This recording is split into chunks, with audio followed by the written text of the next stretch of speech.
And we're back for another video in the same parking lot on the same nice, cold, 1 foot later day of snow. Want to do another video on, I guess, a handful of things I like on this car and a handful of things I don't like on this car. Some people say top 5 likes and pros and cons, likes and dislikes. So we're gonna go with that kind of vibe. We're starting on the outside because this is the first pro. Exterior styling. I think this car looks great. I think personally, for compared to the 2013 to 2018 Camrys and like the Accords, I much prefer the styling. Um, Looks more athletic, a little bit more sporty. 2016 you get the SR grade that came with a little bit stiffer suspension and nicer rims. But for what this is, I think it's a good looking car. It's very curvaceous, um, good styling all around, well built. Um, but that was my first thing that I liked about it. Second thing, hold on, hold on, just keep holding, just keep holding. There we go, there we go. Oh yeah, oh yes. You know, it sounds like there's seagulls out here, but there aren't. Those are like um disabled ducks. I don't know. Oh yes. Okay. The engine. This has the 2.5, and I'm gonna say this goes for the 3.5 as well. These are magnificent power plants. These are very, very stout engines. Um, the 2.5 gives you an excellent blend of power, what you need. You're never scared. You don't ever think you don't have enough power. So power and performance are excellent on this. Fuel economy is good.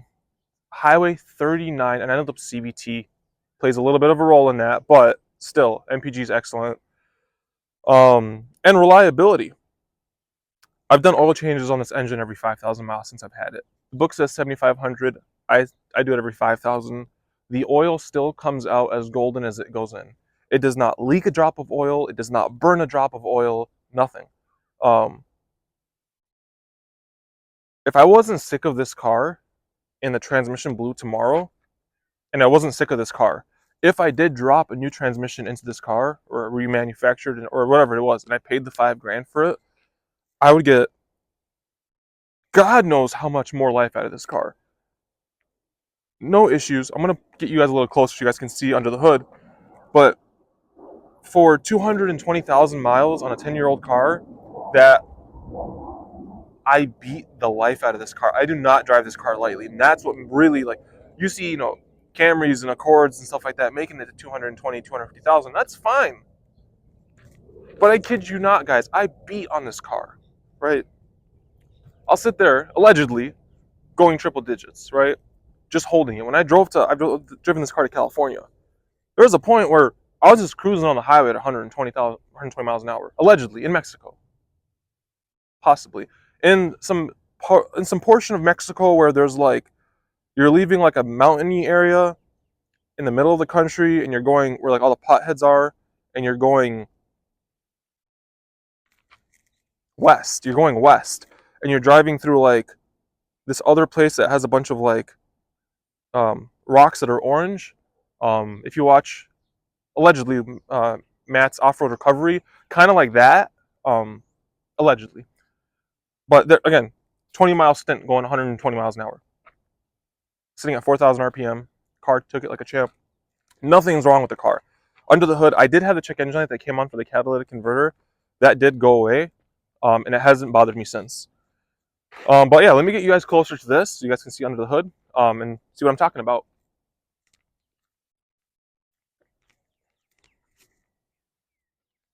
Okay, so we're here under the hood of the 2.5 Altima. Like I said, I mean, she's a little dirty, but like I'm not one of those guys that power washes under their hoods. Once in a while, I will give a wipe down on like the important things. Um, but like original alternator, the battery was just replaced 8 months ago, so battery's fine. Original alternator, I've done a brake fluid flush or drain and fill one time on the car. Replaced struts one time on the car. Um, what is this?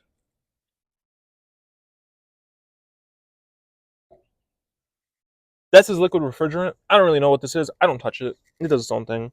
Um, I don't know what that is either. Never touched it. Replaced fluid. I, oh my god, I almost died. I almost choked on my gum. I did replace uh, that little valve for the AC. Um, Zero issue since. No issue since. Nissan did put this little sticker here. That way, if you get in a car accident, they can't take blame for it because they told you were supposed to lube this little thingy right here. Not a big deal. But other than that, oh, and at 100,000 miles, I did spark plugs. So we're actually due for another set of spark plugs. I'm going to do them myself. Um, Another nice thing about this car, they're super easy to do. Take this cover off, boom, boom, boom. Never touched coils, never touched the alternator. Um, what else? Water pump, motor mounts, other things that go wrong on normal cars. I haven't had to touch. I mean, like this little look, this motor mount right here. It has a little bit of cracking, but like I've never touched it. It hasn't torn or anything. And you know, we're sitting at 220,000 miles.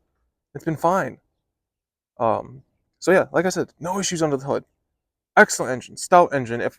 If I replace the transmission, say I had my own shop or whatever it was, and I didn't have to spend $5,000 replacing the transmission. I replaced it, or if I sold it to somebody who had a shop as a mechanic quick fix, they would have a good time with this car. They'd have an excellent time with this car. But we're gonna go on the inside now. The next thing I like this on the interior of this car, or inside the car now, is the interior. The seats comfortable, very. The seats should be their own. Honestly, number three is the seats. These seats are phenomenal. Um, I I honestly think that the BMW I have now, the 535 with the regular seats, not the multi-contour seats, that the driver's seat in that one is better than the driver's seat in mine because mine's kind of like flat. But this seat, if you sat in this seat right here and you sat in the one in the BMW, this one's more comfortable. The one that's still plush and not really used, the Virgin seat, so much like better, so comfy. You can sit in that car, and you can sit in this car, and you realize right away, night and day, this one's way better.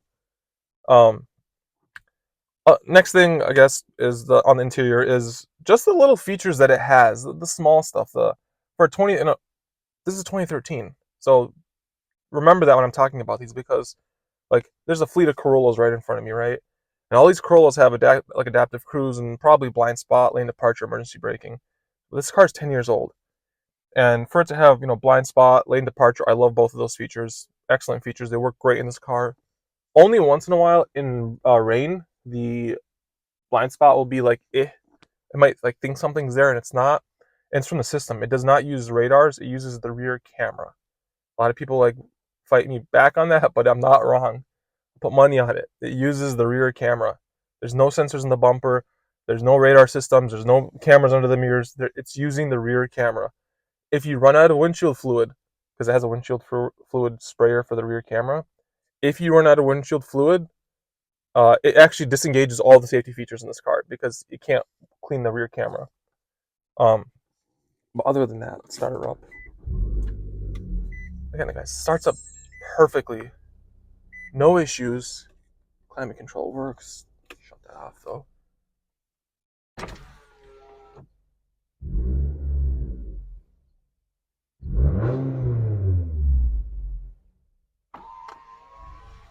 And again, remember a couple months ago I did a video where the Nissan dealership said that my transmission was exploding and I needed to replace it. Now, I know I didn't put like that many miles on it since that video was made, but it hasn't changed the car. The car's still driving the same. But the interior is excellent in this car. Compared to, and even with the stock radio that it had inside of it, to have the navigation pop up on the center screen over here, for everything you touch to actually be supple. Like there's so many things in this car that like in other cars like bother me. In the Prius we have, this is like somebody took a piece of leather and then just put it over a brick. It doesn't make it any softer. This is very, see how my finger indents it? That's from like the foam inside of it. This is so soft for your elbows, right? Super nice. This is harder, but it's also still a little padded, so it's a little nice compared to like this harder plastic. This center console, same thing. See my fingers indent it? That's how like thick and plush this is. Super nice. Everything else is very intuitive, very easy to use for a regular person getting in the car to drive it. No issues. Number 4 is the driving dynamics. Now I know everyone says CVT, boring, blah blah blah. And yes, it is. But those are people that actually care about how the car drives. You think a person buying one of these Corollas cares about driving dynamics? Maybe if they're driving a GR Corolla, but most of them don't, right? So for 93.744% of people that are buying an Altima or looking at a car like this, they don't notice that it doesn't have a transmission like a normal one. They don't care about the CVT, right? They put it in drive, they give it gas, and the car goes forward. They put it in reverse, it goes backwards. They put it in park, it goes in park. It gets them from point A to point B to point C.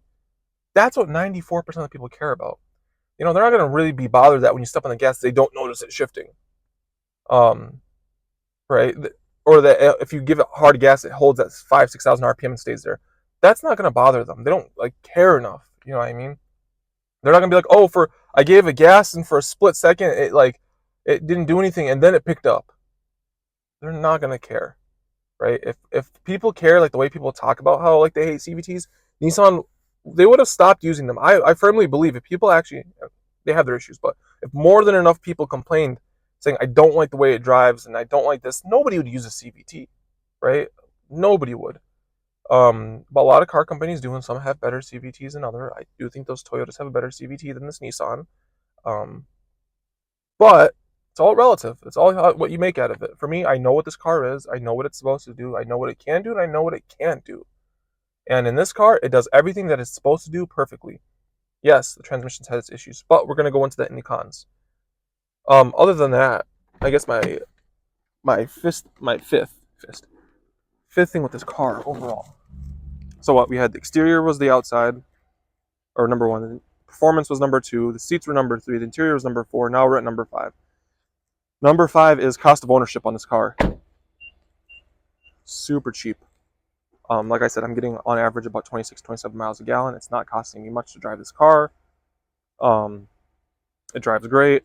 Insurance is about $80 full coverage in this car, which for me is still high. I'm in my mid-20s, but for a normal person it would be cheaper. And I have all the full coverage, like options, tow coverage, rental car coverage, everything. And it's still, again, dirt cheap for me. Oil changes are 50. I don't even go to like Jiffy Lube and where they screw up your car. I go to the dealership, as you guys see in the other videos. I go to Nissan or Toyota, and they're between $50 and $80 depending on where you go, or if you have a discount. And that's it. It hasn't asked for much. Notice that brake caliper, and then notice this brake caliper, a little bit shinier. Replaced that 40,000 miles ago. It's like $150. One set of struts at 150,000. One set of rear struts at 180,000. Tires, brakes as needed. Oil changes as needed. What else? $40 for that AC compressor thingy. Sway bar links in the front, $100. And then, no, I didn't do them in the rear. The tie rods in the front, I did them myself. Those were like $40, right? That's really it.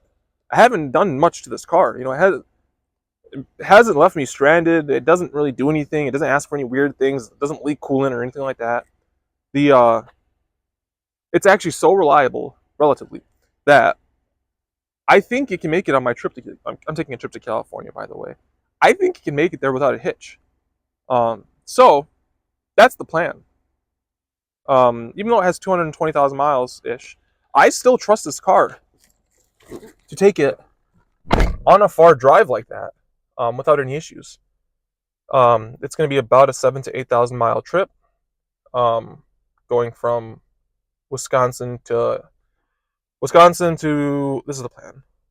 Wisconsin to Yellowstone to San Francisco to Sequoia to San Diego to Grand Canyon, Moab, Denver, Aspen, and then back to Wisconsin. It's going to be a long trip, and I have no inclination that it will fail me on that trip. If it has a catastrophic failure, oh well. But it's not like falling apart where I don't trust it as of right now, and any car can honestly have a catastrophic failure. I have a spare tire, so I don't have to worry about that, and we're just gonna go from there. But yeah, let's get into the cons of this car. Um, Number one con is the transmission, and it's not the transmission the way it behaves or the way it drives. It's just the inconsistency in reliability. You have people that have their transmissions are just exploding at 40, 50, 70, 80, whatever thousand miles. And then this car, the last transmission was replaced at 44,000 miles, according to the Carfax. So we have 180,000 miles, give or take, on this car. And I've replaced the fluid every 30,000 miles. And now it's giving the dealership a code that the transmission's but it's still driving. Still drives fine. Doesn't slip, doesn't jerk, doesn't do anything. It still drives fine. So I have no idea what's going on. But that's the one thing I don't like. It's just you get in a Toyota, you don't expect the transmission to explode. It's not even a thought in your mind. With this car, it's always a thought in the back of my mind that if it goes, it's just gonna go. Engine's great. The transmission, the other half of the car, it's screwed. Other or number two, I guess, is the stigma. Is it the word stigma the right correct word? Everybody makes jokes about Altima drivers this, and they're going 120 in the left lane, still honking at you to get out of the way, and all the nice stuff, all the memes, and it's funny, but like at the end of the day, like I don't know why. Maybe it's because like the car's a little bit cheaper compared to the Camrys and the Hondas. A couple grand that more questionable people are jumping towards those to get in a new car. That's the cheapest new car they can find. I don't know. Um, but like, yeah, I mean, I get people talking crap all the time about this car. Oh, you drive a Nissan Altima. I get people sending me Nissan Altima memes and stuff like that. I'm just like, I don't get it. Um, it's weird, but whatever. The third thing that I'm not too fond of with this car. Um, how do I put this? I don't think the steering wheel heater gets hot enough. I'm just gonna throw it out there. It's the most randomest con to have. But when I compared it to the BMW, that one gets like 10 times hotter than this one does. Um, but that's how nitpicky I am with this car. Honestly, there's nothing. It's honestly for me, it's only those three things. Those are the only two things that bother me: the transmission, the people talking crap about the car, and the steering wheel heater doesn't get as hot as my BMW. And that's now this doesn't affect it because like this is even before I put this wrap on. This wrap is only like a skin. I don't know if you can see how thin that is. So the heat still comes through. But yeah, those are my three things that I don't like about this car, and the five things I liked about it. Um,